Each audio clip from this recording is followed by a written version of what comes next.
Assalamualaikum hurmatli obunachilar. Bugun Xudo xolasa Damas mashinamiz ilinib qopti. Xudo xolasa hozir boricha tezroq sifatlarni bosib qo'yishga harakat qilamiz.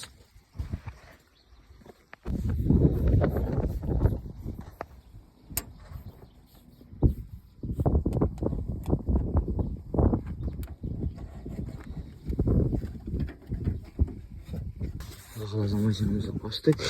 Motorlar o'tirgan ekan, penni ishlatamiz endi. Bilamang.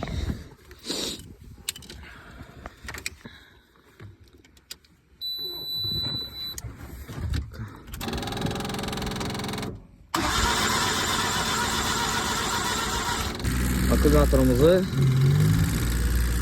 yaratib qoldik. Şimdi böyle bir şeyler burada. Maşinlarga yanaşık qilinadi. Hurmatli obunachilar, Damas mashinani keldik, eshigini ochdik.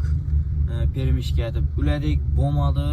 Mashina yanmadi. Hozir esa mashinani tortib ustaxonaga keldik. Xudo xolasa, o'zini Erotinda yaqin yerda ustaxona bor ekan, shu yerga kelib berdik. Shunday xizmatlar bo'yicha bemalol telefonlashsangiz, iloji boricha tezroq borib, ishlarni sifatli darajada bitirib berishga harakat qilamiz. Sog' bo'lasizlar.